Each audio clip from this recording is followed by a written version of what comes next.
But I want to pick up with the worksheets, and we'll start on page 5. So does everybody know what I'm talking about and how to find it?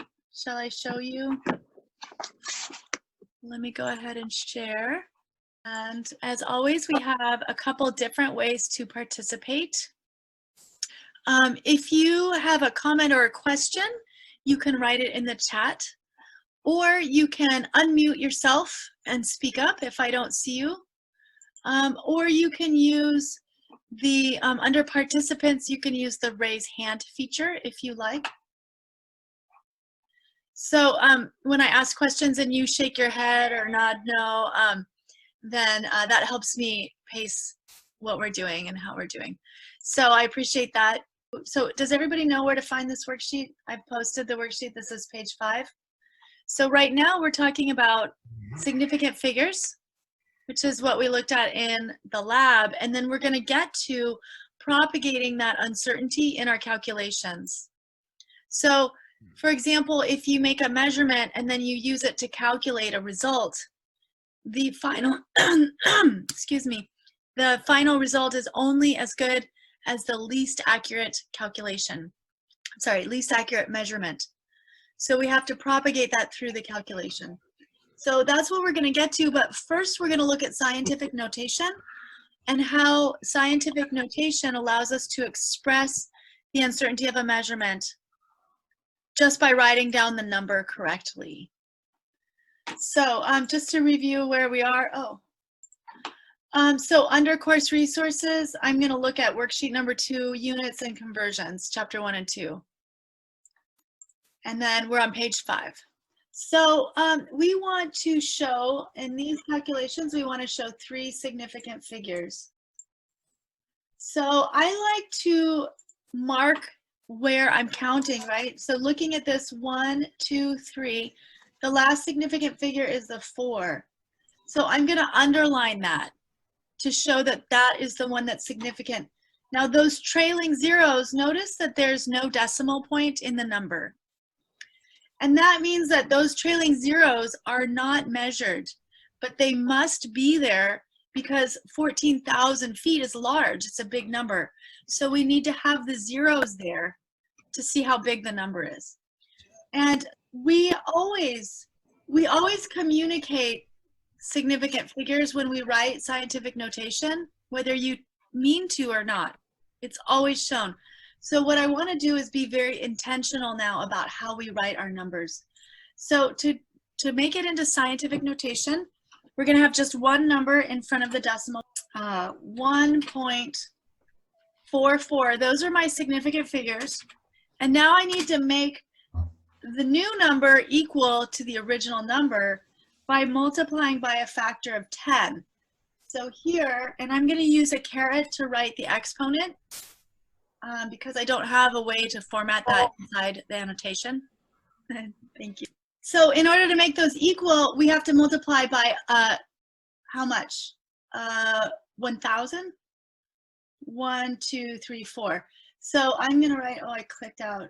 There we go. Times 10 to the 4. All right, so does that make sense? Any questions on how we did that? And then we'll go ahead and maybe you've already written these out. Now we need, I'm going to underline 1, 2, 3. That trailing zero is significant because there is a decimal in the number. If it wasn't measured 0, then we would not write the 0. It's not necessary for the size. So I'm going to write this one as 1.10 times 10, and that one we're going to raise to the -1, 2. So make sure you think about, is it a big number or a small number, so that you know whether exponent is positive or negative. It's a small. It's a small number, that's right. Okay, now on this one, 6.02, and you can count the zeros. Maybe you know this special number we'll learn later. It's large, 23 zeros. So as we get down here, if we're gonna have a number like 100, let's say we measure 100.0 grams, very easy to measure, right? It's a nice big number, our balance, even even my scale at home for the kitchen will measure this much. And we want to show 3 significant figures were measured. Actually, I think mine only goes to the grams, right? So this is the last measured 0, and the 0.0 is not actually measured. It's not. And we know that because I'm giving you 3 significant figures. Now I can write that normally as 100, and now we have a new convention, which is that decimal place means that the ones place was measured. So that means that I measured it to this place. If I write that in scientific notation, that is going to be 1.00. So all of the significant figures go in the value, and then the ones that are not significant go in the exponent portion. And in this case, it will be times 100. Right? So we showed our significant figures again in this part of the number. And then in the other part of the number, in this part of the number, let's see, in this part of the number, I showed the size. So on this one, on the next one, I'm going to underline the second digit because I'm saying it's only measured to here. So in our class, I like this convention of using the underline. I can write 100, but I have to show it with the underline. Now, not everybody knows this convention. It's something we use in our class. Many scientists use it, but it's not universal. But scientific notation is universal. So I can always write this as 1.0 times 10 to the 2. And that is very specific. That says 2 significant figures in the value. Now in the next one, 100, I could just write 100, and that says 1 significant figure. And so that one would be 1 times 10 raised to the 2. Okay, so every time you write something in scientific notation, you show me the sig figs every time, whether you're trying to or not. So be aware of it and make sure you do it intentionally. Okay, questions? So we're going to do some rounding. I generally prefer to show the underline convention and not round because students make mistakes when they're rounding and then they lose points that you don't have to lose. You don't have to lose those points. So I want to make sure that you get all the points that you can get. And one way is to not round. You can show your significant figures with the underline convention. Dr. Gibbons? Yeah. So I was still confused on the first part with Mount Rainier. Uh-huh. Because it says 3 sig figs. Are we just excluding the 2 zeros and just going to the 1.44? I was still confused on that one. Yeah, so 3 sig figs we're gonna count from the left side of the number. So the 1, the 4, and the 4 are significant. And the zeros are there just to show us that it's like 10,000 feet, that it's big. Okay. So I would write in scientific notation, the notation says just 1 digit in front of the decimal. And now I need to make that true by showing a factor of 10. And so I can count the decimal places. That's one way to do it, is to count the decimal places. So 1, 2, 3, 4. Oh, I see. So the value is going to be 4. And then in order to think about whether it's going to be, is this going to be a big number or a small number, a positive exponent or a negative exponent? The original height of Mount Rainier is much larger than the value 1.44. So it's going to be a positive number, and it's going to be times 10 to the 4. Oh, okay. But if it's like a decimal, like 0.0010, it's always going to be like a negative? That's right, because the format for scientific notation means it's going to be a 1.10, and that's bigger than the diameter of a hair. So that exponent will be negative to make it smaller. Oh, got it. Okay. Yeah. Okay. Is the 3 sig figs a convention for scientific notation? No, we're just giving it to 3 significant figures. That's just for that problem. Okay. Yeah, and in this case, it's given. If you're ever defaulting, 3 is good to just default to 3 because, like, when we started using WebAssign, I guess that was like 20 years ago now. But they would usually default to 3, and we can measure most things to 3. It's very easy. I usually like to give 4 because it's just a little more accurate, and then you don't introduce errors into your values. Sure. All right. Okay. Thank you. Yeah, thank you. All right, so we're gonna round. We're gonna use conventional. So 5, it goes up, 4, it goes down. There is also an unbiased. So again, I like to underline the digit we're looking for. So this says round to 3 sig figs. Oh, let me get more. Let me get all these problems on the screen. All right. So counting from the left, 1, 2, 3. So we're going to use the 7 to round the 8 up. Doc? Yeah. There was a kind of rule that if the number is 5, as an example, it was given 3.14501. If the one we're gonna round is even, just we can drop 5. If the number is odd, we can take as it's taken as 3.15, right? As the example one. I think that you're talking about unbiased rounding. Yes. And I am not going to teach that. Okay. Okay, because it's already too hard to do so many, you know, just rounding by itself or scientific notation. There's a lot of confusion. So we're just going to go with the regular rounding. 5 we round up, 4 we round down. Okay. Yeah. Cool. So you can use unbiased rounding. It's more accurate. All right, so the 7 is going to flip the 8 up to a 9. So this one will be 649. And there's no units on these values. We're just looking at the rounding right now. Okay, so I'm going to go through, and you can do this on your paper. 3 sig figs, 1, 2, 3. 1, 2, 3. Now here we start with a value 1 and we count the 1 and the 2 and the 3. So 3 sig figs means we're going to use the 4 to round the 3. All right, 1, 2, 3, 4, 5. And then this one, we're going to round to 2 significant figures. So go ahead and write down your answers, and then we will look at them and we'll see if we agree. Sorry, for E, shouldn't there still be the 2 zeros?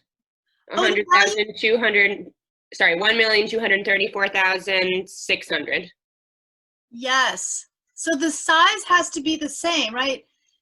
And I'll show that again in here. And right? same with F, it should be 2,000.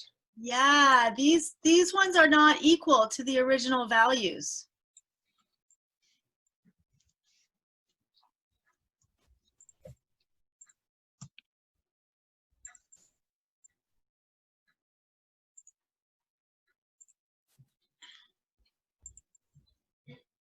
Right? Because one is 1 million and the other one is 12,000. So it's not the same amount.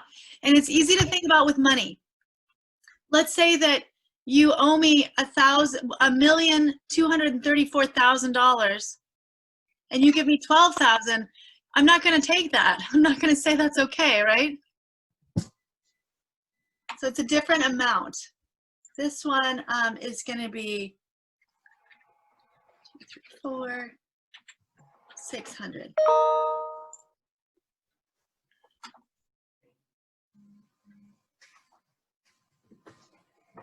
And then, Professor, I'm also a little confused about with decimal numbers, like on D, that 0.00, those first 2 zeros are not significant.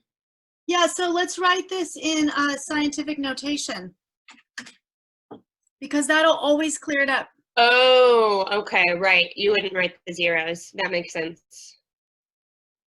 So to have 3 significant, okay, that makes sense, yeah. I could find this this one on my The worksheet?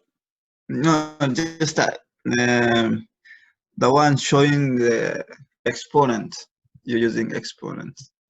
Oh, I'm, oh, whoops. Oh, nice. That's why I use star. It's above the 6.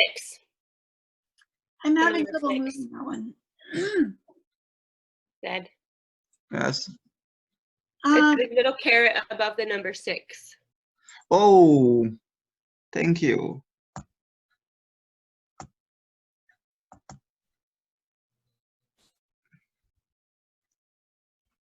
Yeah, okay, so Oh. let's take a moment to talk about, I'm gonna rewrite this one because I can't move it. So I'm gonna rewrite this one. We have, this was updated to say 1, 2, 3, 4, 6 times 10 to the squared. Now the value is the same, and that would be okay in this case, but let me space that. Oh. Is that scientific notation? No. Yeah, that is not scientific notation. Right, because it would have to be the 1.2346 times 10. And then we'd have to count. 6. Yeah.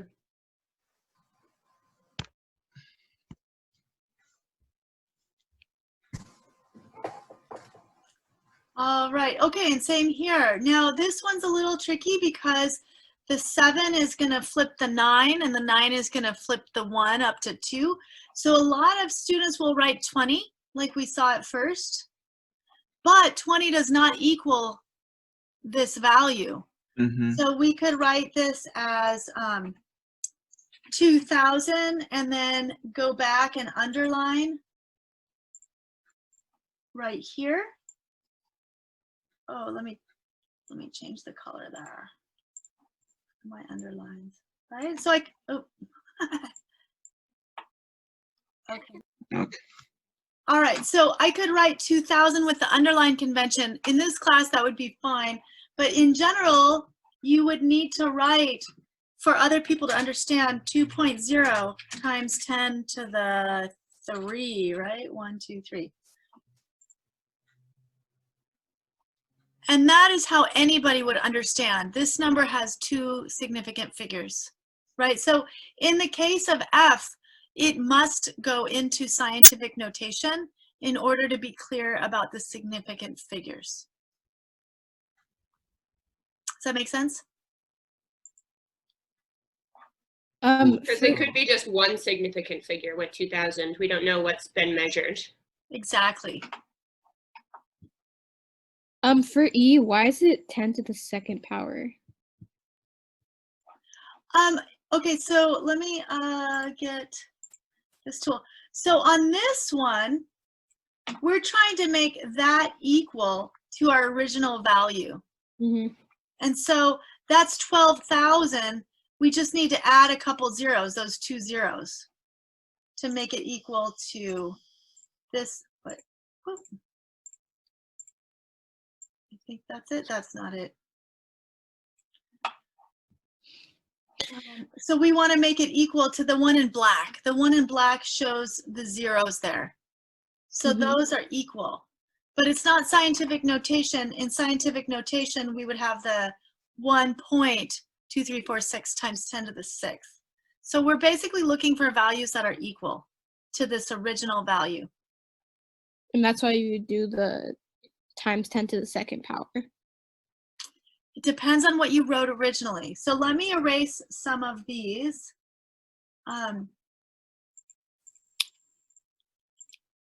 Right, so that one in black, that is correct. Mm-hmm.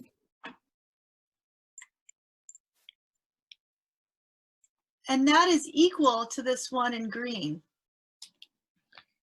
Okay.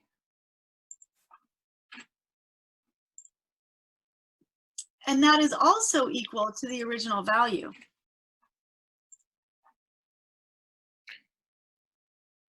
Okay,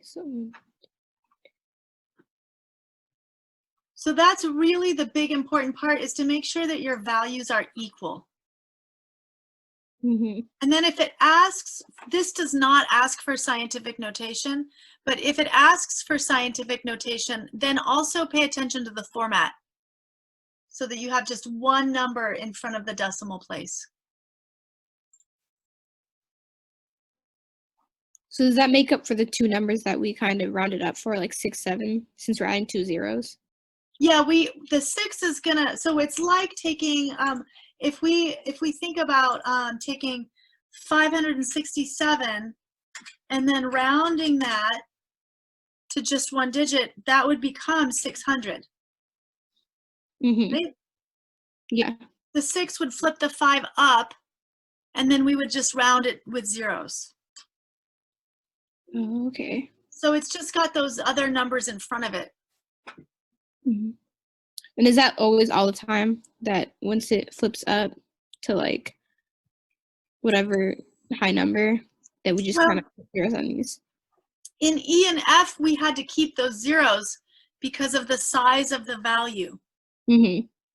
But when we have a small number like in D, we can drop it. We do not need those zeros, Mm-hmm. right? We only measured it to the 3. So Yeah. the 4, 5, 6, those were not measured. We don't keep them. The size is expressed by the leading zeros, Mm-hmm. not the trailing zeros, because it's a small number. In E and F, they're big numbers, and the size is expressed by the trailing zeros. Oh, I see. So that's what I mean by the size. It depends on how big the number is. Okay, we have SI units and the metric system. The metric system is a more general system, and the SI system international is a subset that gives us basically the normal values that are convenient to work with.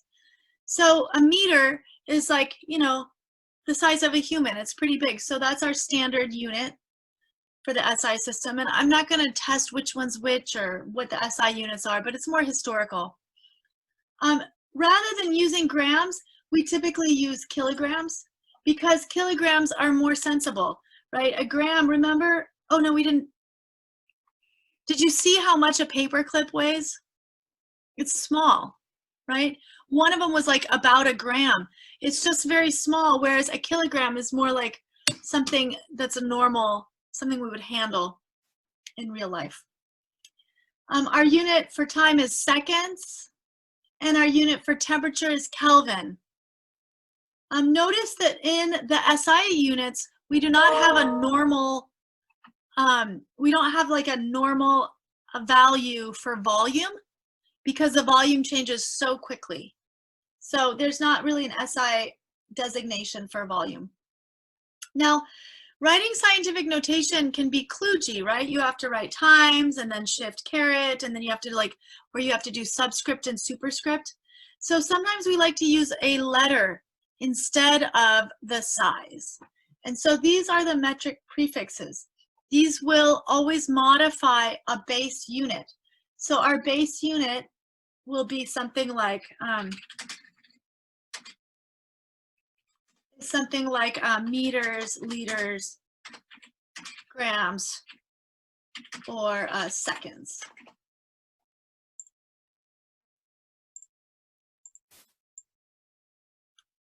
So we'll always use the prefix to modify that base unit.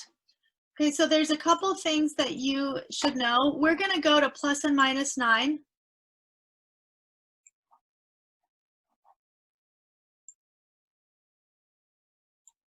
Right, so you should know all of these ones. Also notice that we have our unity. The value 1 is right here.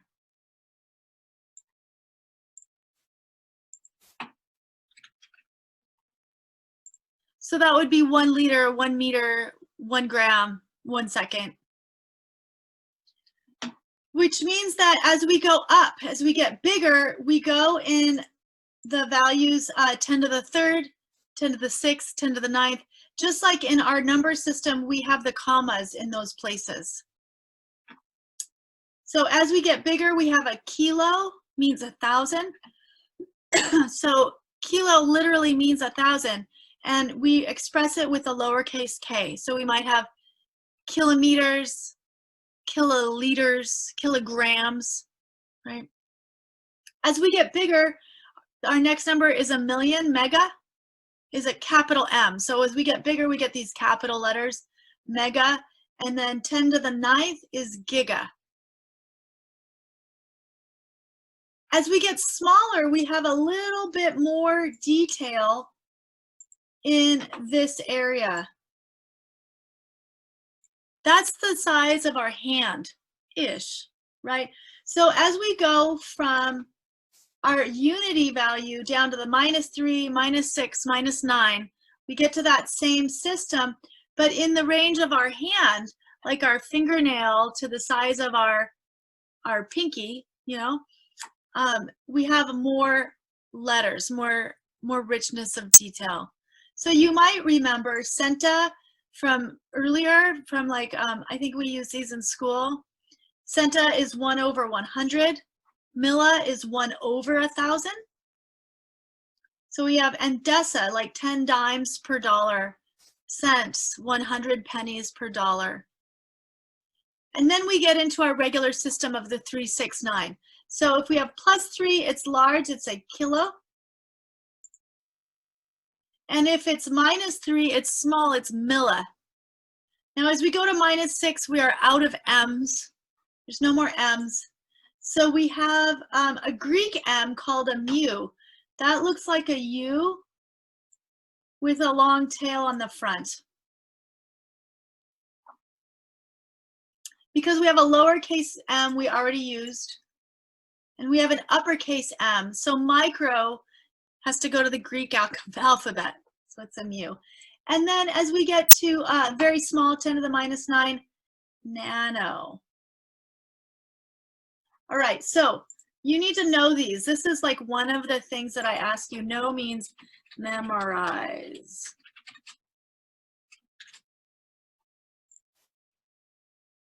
From giga to nano. So you have to know what the letter is, and you have to know how big it is, what the size is. All right. So I'll review that a couple times to help remember all that.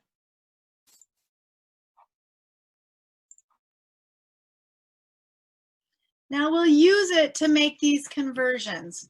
So go ahead and let's see, I'm gonna scroll that up. I wanna jump down before I let you work a little bit to writing unit factors.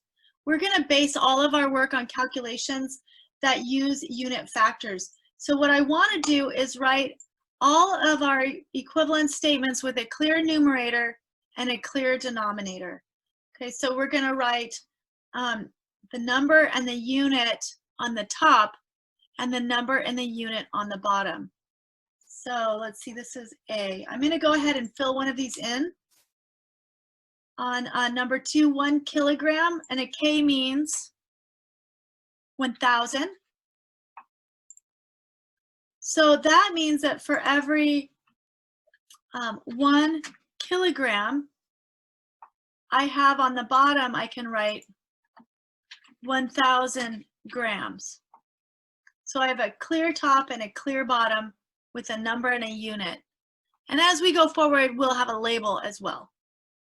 What does that show? All right, so go ahead and fill those in.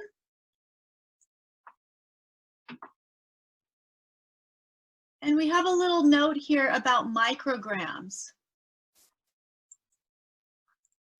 A good way to think about things is look at that equal sign and think about which one is bigger, which one is smaller.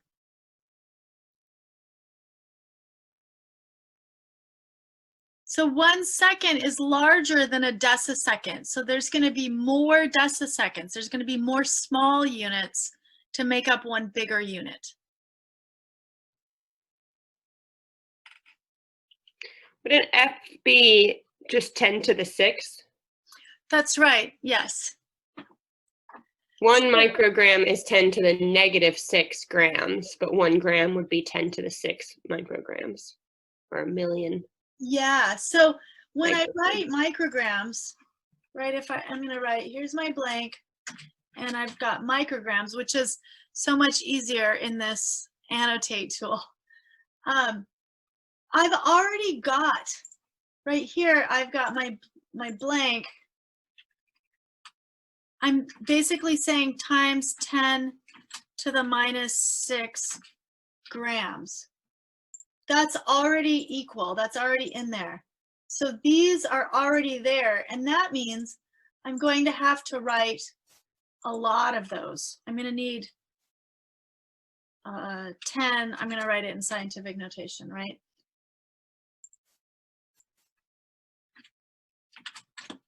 And that's why it can be so confusing. In the post lab, they have a lot of these factors, a lot of these conversions. So be really careful to practice those. There's lots of different ways that that you can write the numbers that are equally correct. Definitely, one thing that you can do is work on the post lab, and that would be great today, just after class, bust out that whole. If you run up with any questions, just post your stuff on the forum. You can write your answers on the forum, and then that way, if anybody disagrees, you'll find that disagreement. Plus, you get participation credit on the forum. Now, because these are equivalent, right? This 3 lines means it's a definition. It's an equivalent that's always true. All right, and because they're equivalent, I can write a unit factor, right? So I could take, let's see, I'll look at A, $1. I can divide both sides by 100 cents. And then I get I get 1. So I can divide both sides by 100 cents, and then I get $1 over 100 cents equals 1. I can just use that because it's true, because it's equivalent statement. I can just use that in equations. It would be like multiplying by 1. And you can always multiply by 1. And that's going to form the foundation of our calculations all quarter long. In part A, I wrote 1 kilogram equals 1,000 grams. That's always true. And I could write it like this. I'm showing that it equals 1. And because that equals 1, I can flip it at will, right? So I could write the same. If I have 1,000 grams, that equals 1 kilogram. So those things are equivalent. You can write it however you want because it's an equivalent statement. So go ahead and write your unit factor for C, which is this one right here. Great, looks good. Okay, I think we're gonna end there. We have 1 more minute of our scheduled time. I'll just take a minute to talk about any questions you have, any problems. I will get the videos posted in our website, and then you can watch it as a video to get back to see what we covered while your connection was unstable. I'll see you tomorrow. Thank you. Have a good day. You too. Bye-bye.